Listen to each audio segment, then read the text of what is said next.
Afternoon, Church of the Living God. We thank the Lord for the opportunity that He has given us. My presentation will be in two sessions so that I do not mix issues. I will start with the whispers department because I had prepared the presentations differently. Then I will tell or I will communicate that I'm moving over to the couples because my presentation is actually evidence-based. It's a research that I have been spearheading. So I am giving you the results of the research, raw as they are and some processed. And then we see how we can bring together what is happening, what is on the ground, and mental health. I did a research from Kwekwe right up to Bulawayo, where we had a participant of 1,000 widows, single women, single men, not involving the youth, together with the widowers. So we had an equal distribution of 250 widows, 250 widowers, 250 single mothers who were once in marriage or they never entered in marriage, but they have got singlehood, removing the youth. And I also had the single men who had been married, divorced, so that was the nature of my study. And I just wanted you to look at the current status because I'm releasing numbers since I am the custodian of numbers. Yes, in mental health, I'm allowed to dig deeper in places where other people cannot. I cover myself in the medic part, then I get into the community, then I unravel it, then I distribute as it comes. So these are the numbers as we stratified the 1,000 whispers that I had. 1 in 3 whispers does not know the reason why they are single. So it might be a widow, it might be a widower. If it's a widow, they don't know why they are a widow. They actually, if it's a single parent, they also don't know why they are in that. 1 in 3, so it's a rule of 1 in 3. 1 in 3 whispers are masking grief.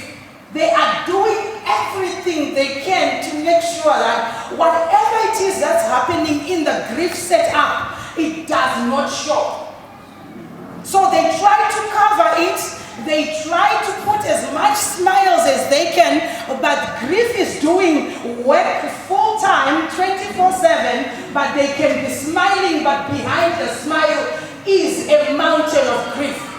So according to this stratification, I came up with actually 1 in 3 whispers are still bitter. They may say, I can do on my own, but within I can do on my own, there is a hallmark of bitterness there.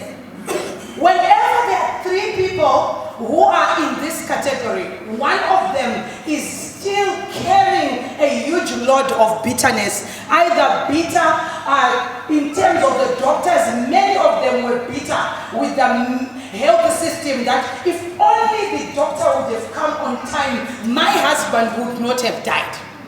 Despite the fact that the individual knew that there was a long-standing history of illness, but there must be a fall-down guy. Somebody must take the fall. I've realized that in that department, they are always seeking for somebody who will take the fall in whatever it is that has happened. I also realized that 1 in 3 of the individuals in this group, they were using the word never.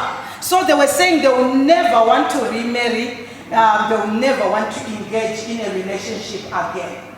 I don't know what happened when they were in a relationship or in a marriage, but they were essentially putting never, never, never, and I was counting these nevers and I was stratifying them. I realized that 1 in 3 of the individuals in this state, they have got diverted compassion. They have lost certain compassion in a certain area, and they don't want to deal with the losses that happened at that certain place, they divert their compassion. I would want to let you know that this study of mine was not socio-economic status sensitive. I actually had very rich widows who actually say, I built a 23-bedroomed house after the death of my husband. So you realize, and you're asking yourself as a practitioner, this is a widow with 2 children, but is building a 23-bedroomed house. What for? It means there was something that was being diverted. There was diverted compassion.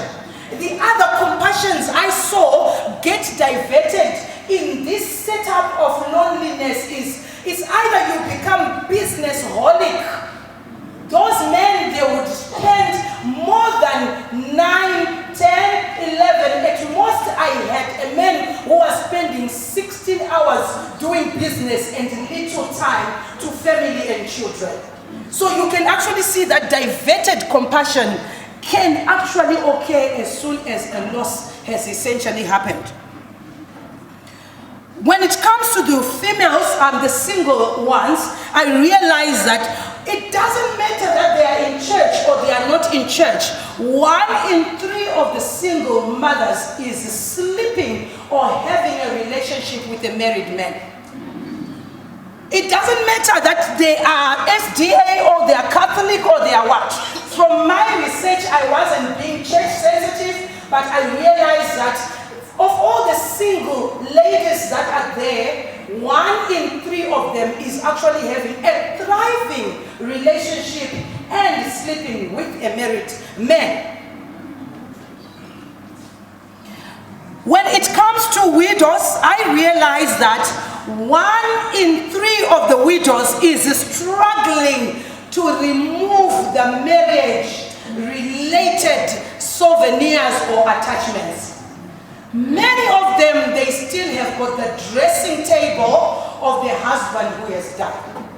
And they find it so difficult, and I would want the church to know that one of the common things was the ring. And as I was interviewing the ladies, I would ask, why can't you remove the ring? And she would communicate according to this stratification, that each time I feel like removing the ring, it's like I'm now betraying him. Who is the him? The him is in the grave. But you still feel that the moment I walk without the ring, it's like the one who's in the grave is seeing that I have removed the ring because I'm about to move on. So this was actually a common problem. The ring was a common problem. The bed they used to share was a common problem. To remove it, that bed doesn't go anywhere. Because when he died, he was actually lying here. Dr. Ndebele, he was here. So every time, it became worse because there were 3 families different from a different sect, where when the widow is sleeping, she actually leaves a special place for the husband who died. So she would not sleep the other side. She would keep where she was sleeping when he was alive. And no matter how much you can speak to them that no, this person is not going to come back, this person is in the grave, look, they agree, but it doesn't sink. So there is an issue there. There is an issue with the ring. I saw the ring, the bed, and the dressing table. And then 1 in 3 widows have got souvenirs of their deceased partners. And then I actually concluded in my studies, as I was classifying, 1 in 3 widowers are still married to the dead. I have got, from the 250 males I had 57 out of 250. To me, as a practitioner, it's a significant number of men who were insistently going to the grave every year, carrying flowers of their deceased partner. Without fail, the person important. And they even send the birthday, what are they called? Heavenly birthdays, to remember the partner who has died. So it means this person is still very much attached to the partner that has died. And this is not time sensitive, because in that area, I understand that 1 year it might be grief and grief hallucinations involved. But I was looking at people who had lost their partners within the period of 5 to 15 years. That becomes significant. If for the past 15 years, this person has been going to the grave consistently every year to put flowers, then it becomes significant to me as a practitioner. So out of this study, I realized that we've got 1, 2, 3, 4, 5, we've got 6 types of being single, or the whispers department as it applies.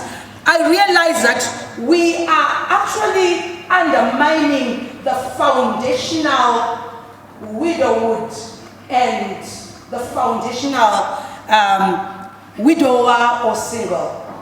There are families that are significant. I can give you access to this study because I was spearheading it in 2023. I'll give you the link so that you can read on your own. I realized that most of the widowers in their family, when you're doing family history, you actually realize that it's not just this particular person that you have. The sister, the other sibling is a widow or a widower as well. So you can't dismiss it. This is showing, I wouldn't want to say hereditary because there was no passage, but what I can say is this is a common family afflicted by a widowhood or singlehood. If the sister is divorced, when you're doing family history, you realize that the other siblings are divorced as well. Maybe there's only 1 or 2, but even the 1 or 2 that are there, the marriage is what? So that's essentially what, to me, I stratified as a foundational widowhood. So, something there affecting widowhood. I also had bullying-based widowhood, bullying-based singlehood. These are the individuals who had their marriages, their relationship happening, but at one point they were bullied, either by the atmosphere or by diseases. So husband killed, a road traffic accident, I put it in bullying because that individual was not expecting that to happen, and then it just happens. To me as a practitioner, it's trauma, but what happens to the brain is bullying. You were not expecting it, and then a blow just came when you least expected. So I actually had some widows who are widows or widowers as a result of being bullied by life adversities. I also had entanglement-based singlehood. This is quite common. I don't know on this sect, because when you're doing this research from Kwekwe to Harare, and when you do it from Kwekwe to Komulawayo, there's this entanglement-based singlehood where somebody gets into a marriage, and then in that marriage, this other person was divorced before, and then it becomes more like a skewed diagram. This woman was also had her own marriage there, and then I don't know what happened there, and then came to this one there. This one that they are coming to also had got another tree going that way. And then so it becomes an entanglement. You actually have to separate strands to it, and those ones have become extremely common. So you realize that in as much as widowhood has become the fall down guy, there is some entanglement that was in this kind of a setup. So these were the 3 main. I realized what I call the Kwana-based widowhood. I'm still going deep with it. Most of it, I was seeing it in men and women of God, where they will be verbally communicating that they feel God is the one who actually took away their partner because they were spending more time and not serving God. I had about 37 out of the 1,000. That's why I put it at the bottom, because I still need to dig deep, where men and women of the cloth who were actually saying, I think God is the one who killed my husband. Because I had a calling that I was refusing. But when my husband died, the calling sprang up. I can't say no, but I have to take the facts as they are and be able to verbalize them to the communities. So we actually need to know that there are 6 D's that happens, whether we like it or not.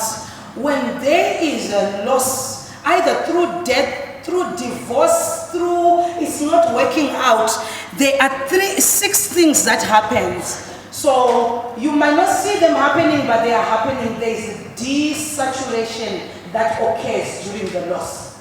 Something in you moves out. You don't remain the same after a loss. They can be deflation, which means everything about you goes out completely. Your creativity, your reasoning acumen, your emotional agility, it goes as soon as you undergo a divorce. No one is a winner in a divorce. You might win the house, you might win whatever, but there's something of mental health that moves, which I call drip. We also have deprivation, that's the 3rd D, that happens whenever we are dealing with a loss. Deprivation, there is a deprivation that comes to an individual. It can be deprivation of resources or it can be deprivation of comfort. Anybody who has lost has been deprived.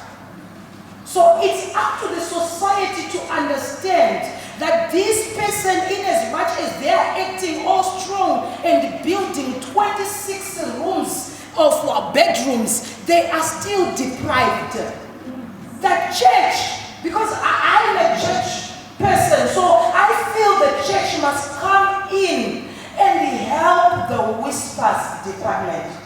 Now that we understand that the whispers can mask their grief, don't wait for them to collapse. By the time they collapse and no longer come to church, damage has been done already.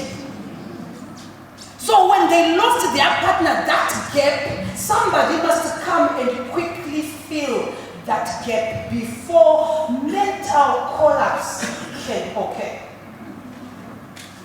Then we also have unlimited dispersion. I always talk about it in young widows.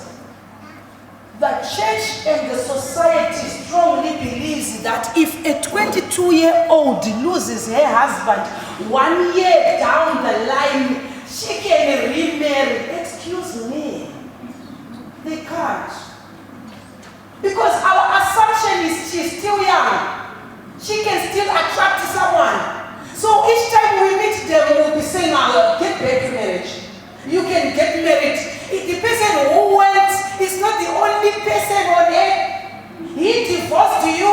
Yourself, you can start. It's not as easy as it looks. Because like I said, the loss comes with a lot of deficits associated with the loss.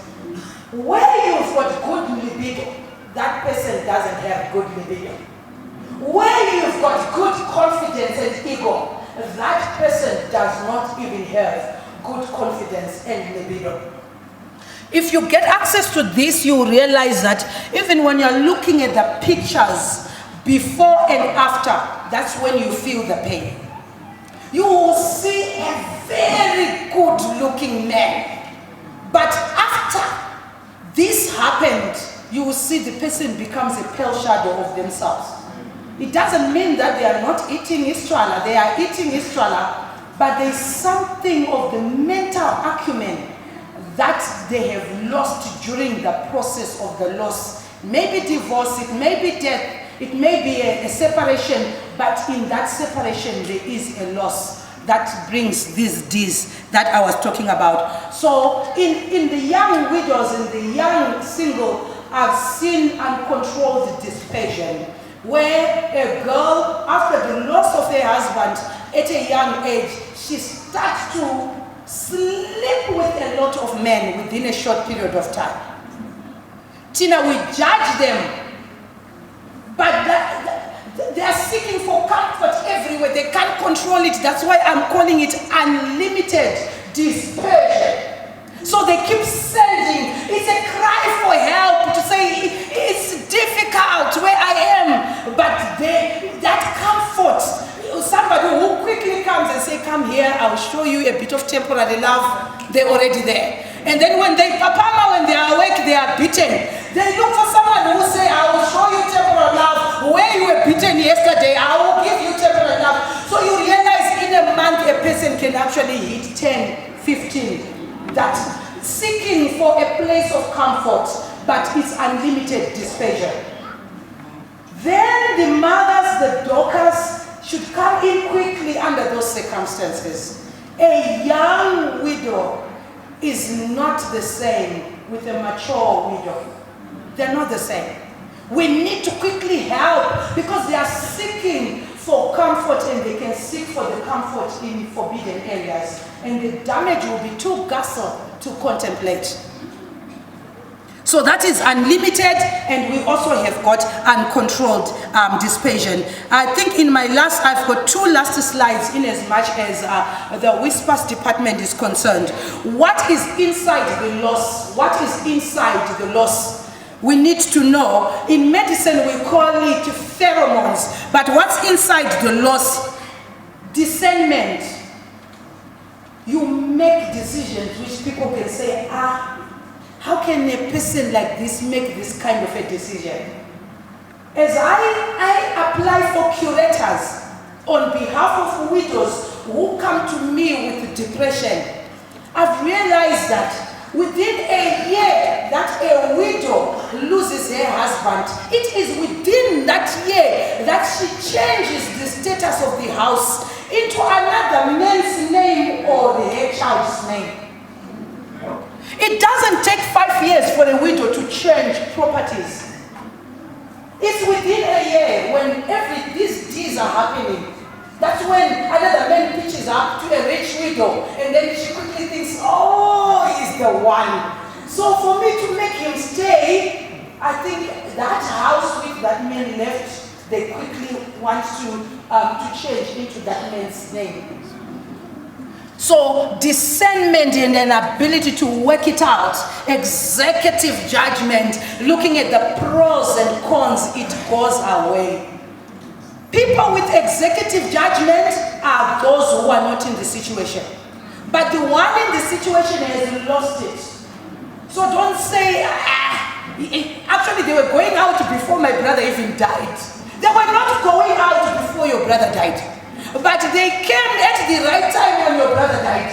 And then they quickly, because there is no discernment and an executive judgment, they gave away that which they should not have given away at that time. So houses, businesses, and properties have been lost during this period where the drip is coming out of the brain. So they also lose favor. I don't know what just happens when you get divorced. You lose that vigor, the confidence in you. You just think something is wrong with you. Have you been cheated? If you are cheated, you start to think, maybe I'm the one who's wrong. There is that which goes to be able to speak you. It goes away. I would say favor. To me, I would put it favor for everyone to really understand. But when I'm looking at it from a psychiatric perspective, you lose your ego, you lose your dopamine cells, they dwindle. So you are not motivated. You don't carry that aura in you to say, I can do it. So you actually lose your self-esteem, even in loss. So that also goes. And then your stamina to resist weariness also goes. Whenever there is a loss, your ability to sit in the pain, fight the pain, and fight it through until you win, it goes.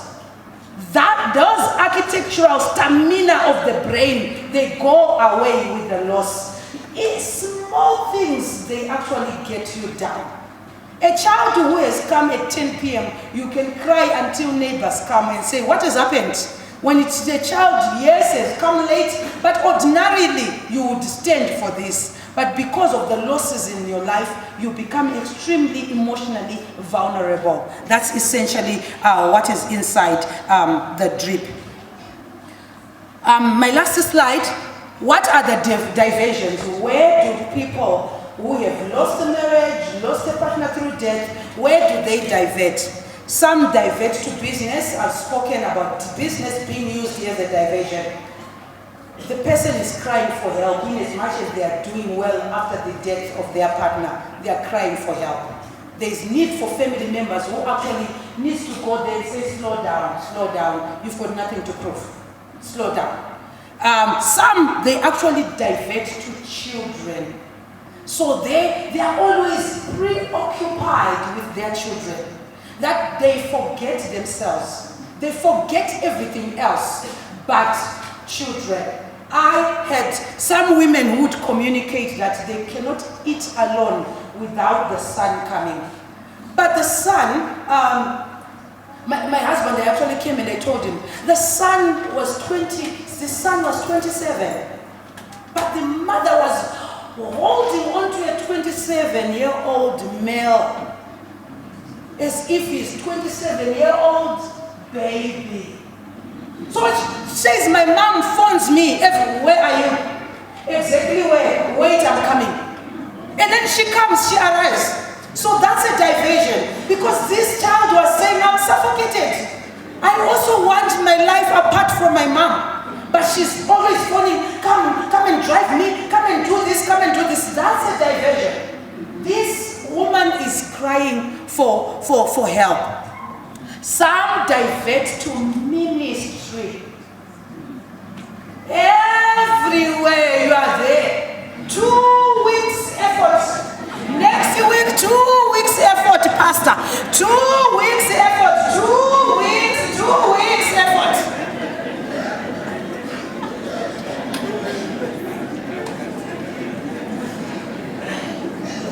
It's a diversion.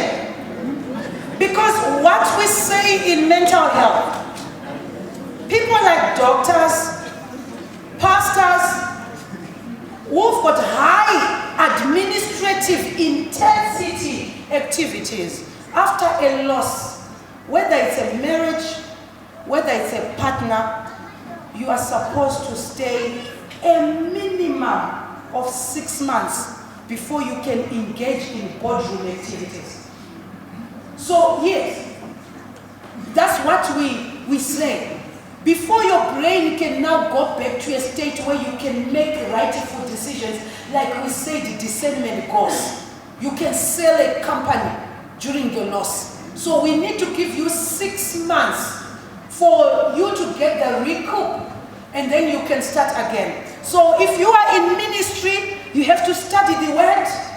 The Holy Spirit has to speak to you, but the Holy Spirit is speaking to a wounded soul. So the wounded soul is 2 weeks effort, 2 weeks effort. At what time will you sit and get the healing and begin? So some can actually divert to ministry. Some can actually divert to bitterness, where every man is a dog. Just because the man you had was a dog, but the one now everyone you meet is a dog. And you actually tell children and warn everyone that, oh, you are going out with a person who's divorced. Do it at your own peril. It does not necessarily mean that everyone who's divorced is a bad man. There are some who are divorced who are good men.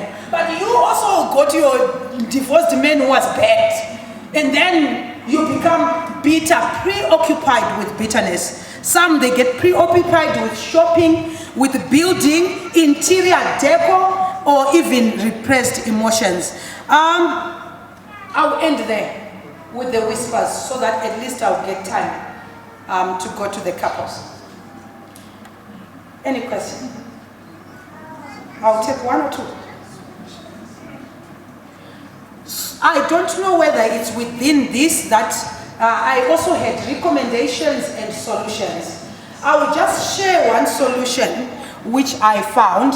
One solution which was essentially mentioned by the individuals that were understudied was the role of family and church in dealing with the things that we're discussing about. you will realize that family is the first point of contact. But the family is the first one to cause more grief to the person who is in this state. One of the things I discovered is we have a widow who has just lost her husband. That person, coming from the hospital, she has been staying or seeing her husband every day in hospital. The other family members were enjoying their comfort. As she comes from the hospital, she's supposed to sit on the mattress. While she's on the mattress, she's being loaded. What are we cooking tonight? This one has come, what should we give? So she's thinking, she hasn't even processed the death. Before you even know it, let's go to Nyarato. She's coming up, she's going to Nyarato to do paperwork. Before she even comes from Nyarato, she's been called to a family meeting. Let's decide. In the morning or yesterday, she was at the hospital. 3 months of suffering with the person who was sick, and it continues. On the day of burial, she's being lifted here and there, here and there. As soon as the burial is done, the families who did not go through all this, they get into their cars, they go. They are leaving this person financially broke, emotionally broke, socially broke, spiritually broke, and cognitively broke. Because you're continuously taking out of that person. When grief knocks, that person won't make it. In the Shona culture, they actually say, let us actually split in kona, because we don't have money to come back. So you want to do everything, and then you go to your place of comfort and you leave this person in the pit. So when we are looking at solutions, in as much as this department is concerned, before they come to me, family is the #1 doctor they must meet. Somebody must tell her, there are things we are saying are social and cultural, but they damage at mental health perspective. Who said a widow cannot go and sleep in her bedroom? Who said so? That she must sit on the mattress even if she's got arthritis until the whole funeral is done. Who said so? She is also entitled to go and rest and process and recharge for the activities of tomorrow. But we keep them and we start saying, what's zillaring there? In somebody getting rest. And those people who are saying, where's Zilla? Around 10, 11, they disappear from the funeral, they go into their cars and they sleep. And the widow is still stay there. Anyone who's coming, cry. So yes, that's cultural. Who said when someone is coming to after a bereavement, a widow is not allowed also to keep quiet? Imagine from morning until she's got no voice. Who said there are people that can come and hug her and she doesn't have to cry, and there's nothing wrong with it. She's been crying. It doesn't mean that if she doesn't cry, she didn't love her husband. But people who start to say, Auntie Liamona, she's not crying. She's not crying. She's actually happy that, I've been crying. My eyes are painful. Give me a break. So these are the solutions. Family, church. Because the church comes on the funeral days, the church comes during eating times. 150 members of the church, they come during eating times. They squander the money of the widow. And then after food and the service, amen, they go home.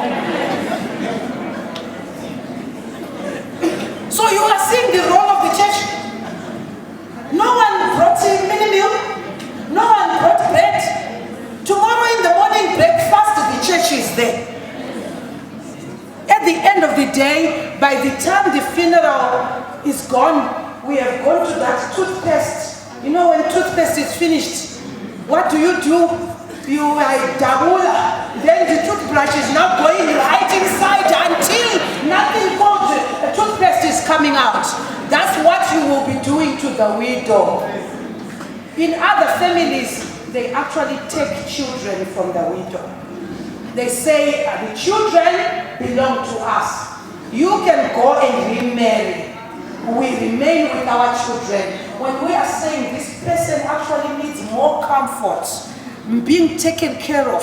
Somebody must be saying, Mom, did you eat? Okay, 2 spoons, Mom. 2 spoons, okay. I'll try again after an hour. Because food doesn't get in when you are bereaved. Somebody must keep and say, okay, I'll make some soup for you. And then you rush 2 spoons of soup. After 1 hour, I come back with 2 spoons. So who would do that if you've taken the children and you've gone to scatter them in your homes and then leaving that person alone, saying they must remarry? Those are the recommendations and the answers. Any other question? I think the last one. Yes, ma'am. It's not a question as such, but I think some of these things, they happen because we don't know. Like, for example, the issues of allowing a widow to go and sleep in their bedroom. From testimonies, I've heard others who, during that time, their bedroom becomes a horrid place to be in. And so the idea of the mattress, it's not only, it's not to intimidate the bereaved or we take them for granted. But I think the family will be trying to share the painful moment they walk it together with the bereaved. Moreover, if you live, I've had a friend who lost her husband, and after burial, she told me she stayed for a full month sleeping on a sofa. Because in bedroom, I cannot bury her. So, with a loving heart, the mattress idea comes in as a way of cushioning her. If grief got bereaved, which is sincedisane naye, simove naye during the painful moment. That's the idea. I think with the vein of your presentation, we need also to be educated as families on how to define each case as it comes up. A person who needs the rest in their bedroom and that person who feels comfortable in the presence of others. We need to know how to read in between the lines to prescribe the best way of handling that person. Because the whole idea of the family, when death hits or loss, we normally want to comfort. The reason we come together is to comfort. Thank you very much. The cases are quite different, but the common thing is the comfort, like you are saying.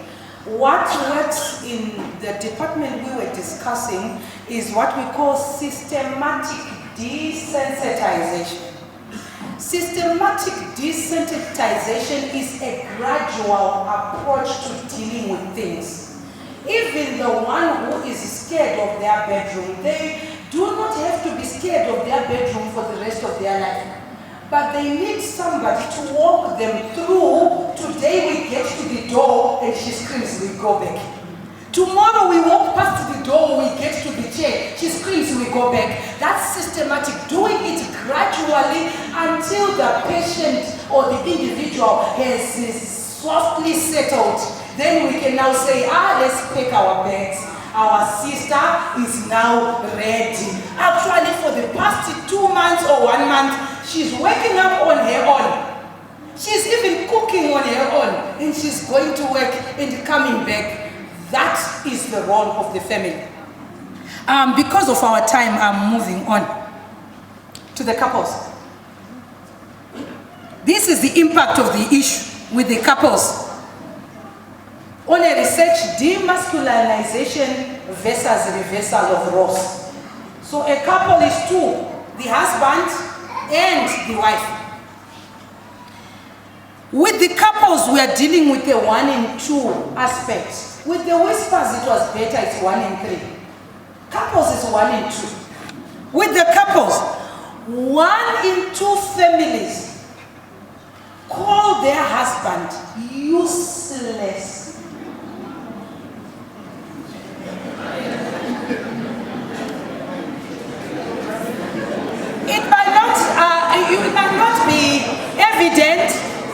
just know when there are two families, there is one who is calling the husband useless.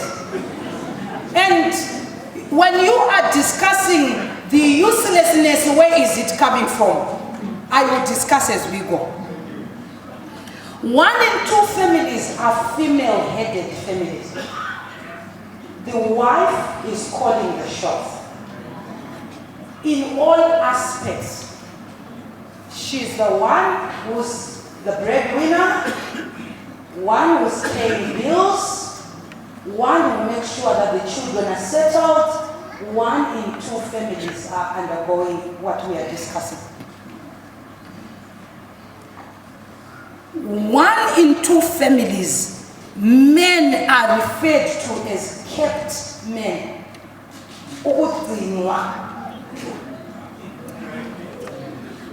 This is the impact of the issue. He is kept.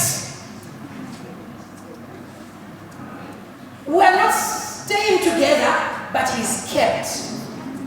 So kept, it means dependence. A man who is lacking functional independence. If you want to test this hypothesis and find that it is true, if in a married couple, if the wife dies, the man either quickly remarries or he dies quickly. When it comes to a woman who has lost her husband, you realize that she can actually live without the need to quickly remarry. I know other dynamics we're discussing are at play, but the functional independence of women makes them live longer. She can wash her clothes. She can cook for herself. She can multitask. As soon as she finishes that, she can even go and guava out there. But the man doesn't know where his tie is. He doesn't know where his socks are. He doesn't even know how to cook for himself. He can fry an egg and boil tea. So, when you now meet the functionality, the aspect of substance, they fall short. They quickly suffer from mental-related disorders of not having a partner. 1 in 2 families are complaining about wives being aggressive. This, I've been finding it very common in many families, that the other partner is complaining that the wives in particular, they are aggressive when it comes to the male counterpart. And the last one is 1 in 2 families in terms of women, they complain that their husbands are not giving them money.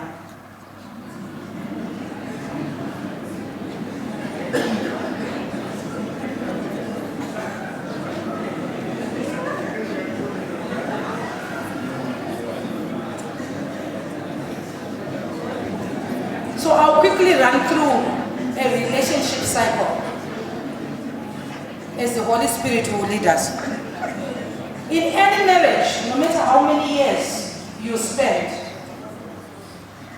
the functional year in marriage is only 2.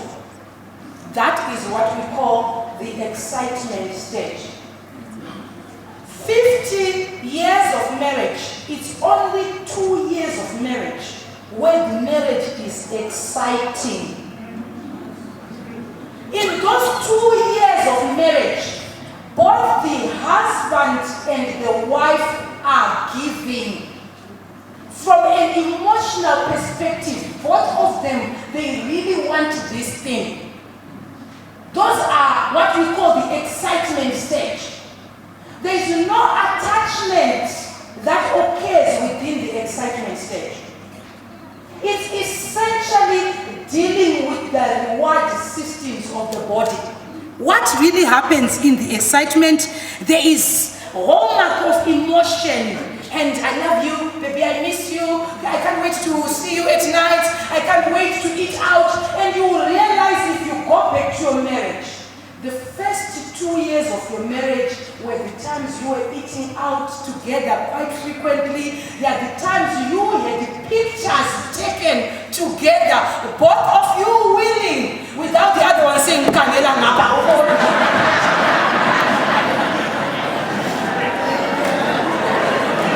Revisit.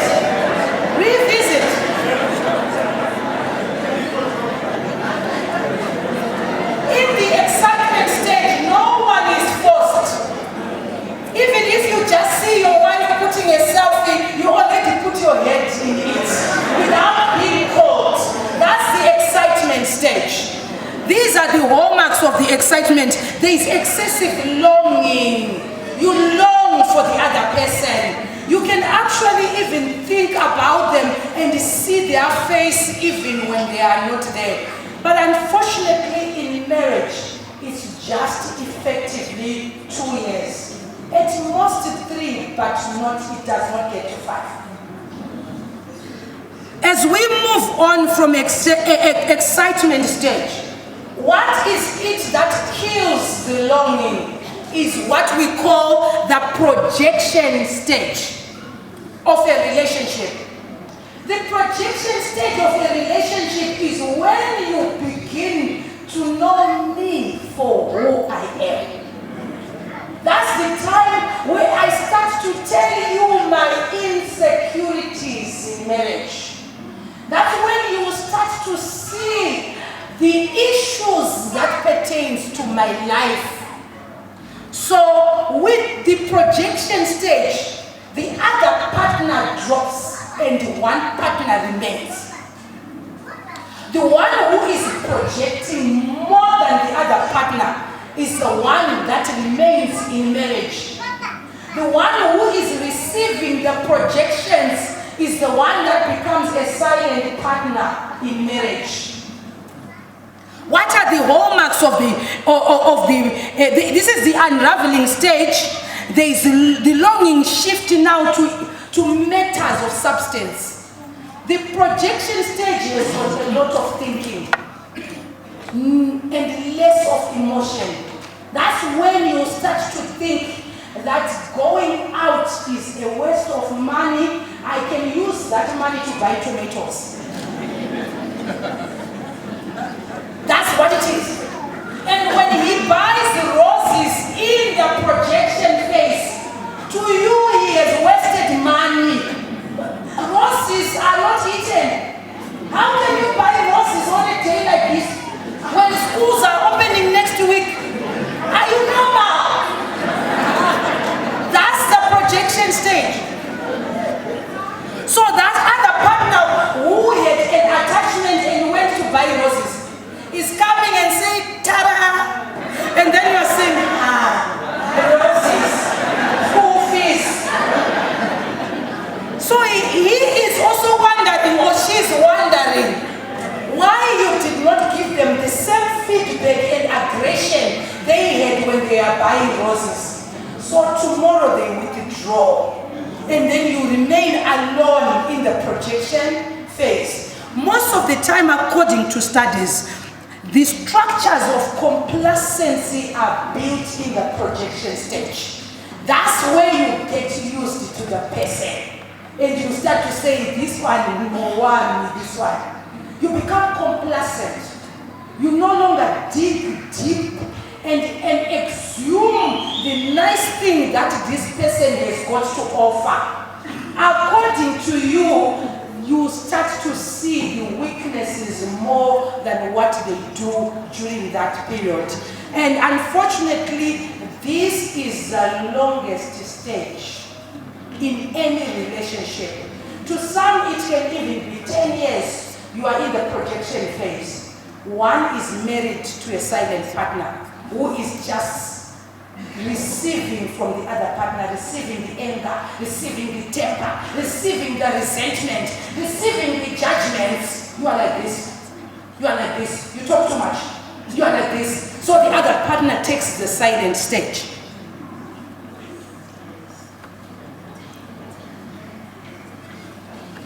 And then we have the most important part of the marriage, which is the rate determining stage. It's called the transference. Transference stage is the one that determines whether the marriage will make it or the marriage will not make it. In the transference stage, the one who was receiving projections is now reacting back. So that person is now reacting based on what you gave them. So if you gave them stubbornness, they react in rebellion. Yes, and then they say, oh, wow, you are like that fellow when you child. That's the transference stage. That silent partner has lost their silence, they are now fighting back. If this stage of marriage is not managed or navigated well, the marriage will go.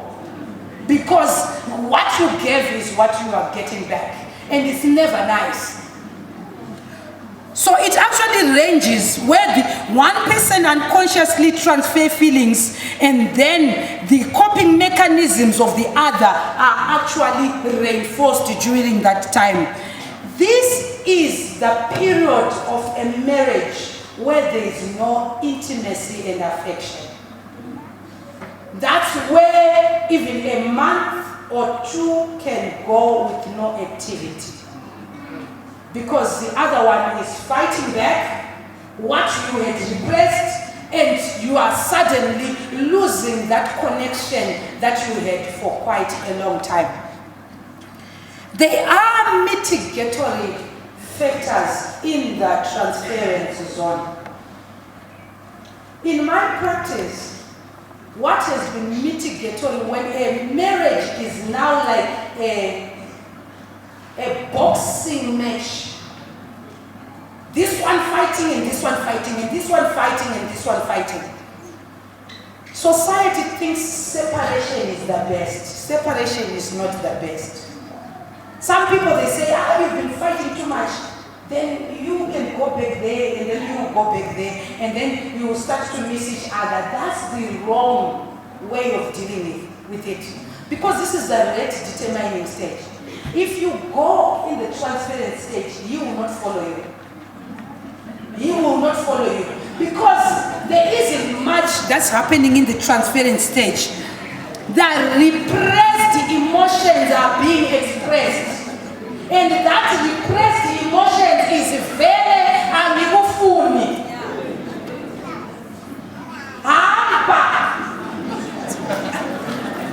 So you will go in 2 weeks, he won't follow.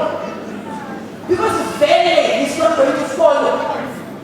That's essentially what is important. Transference stage, that's the stage where we say, clean and daughter, clean. Move nowhere. Ladies, never make a mistake of coming down your marital bed. I'm going to sleep in the separate bedroom. During the transference stage, the marriage is gone. Because you are actually teaching him to live without you.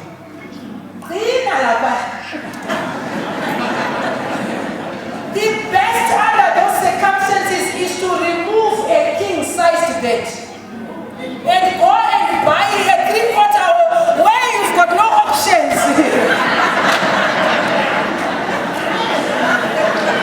That's the best. The king-size bed, there's too much gap in between them. That gap, the devil can take advantage of it. You have to make sure close. Even if he turns, he feels you on the other side.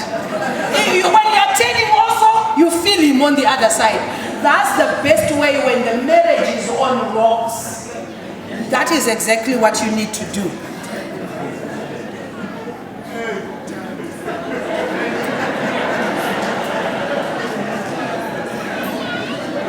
So what really comes out of, I'm not being chased. 5 minutes. This is my last slide. I was told this catastrophe. 1 minute, Doc. After a transference stage, if you navigate well, there are 5 relationships that comes in your marriage. It can be a sympathy-coded relationship. A relationship okuzwela munye ukuthi ngingathini She can't go back to her father's house. Actually, her parents, all of them died. So if I say no, where will she go? So that marriage becomes linked by sympathy. Then you stay together for 65 years, which you can count. But they are not 65 years of love, but 65 years of sympathy. You can have what we call a common wound-coded relationship. It is within the transference stage that you got to know that you are dealing with the same issues. If your issues are father issues, when you are transferring, you also realize Baba was not treating her well. So both of us, we've got a common wound of a father issue. If you can't beat them, you join them. So that relationship becomes coded by the common wounds that we share. We will understand each other. When that one is saying, Baba mi vele ngayenzi, Lama also saying, no, Baba mi vele ngayenzi. Then that becomes the issues we enjoy to talk together. It can actually be a dominance-coded relationship. Like I said, the other one is silent, the other one is projecting. You can get to a situation where the other partner takes the role of being a parent to another partner.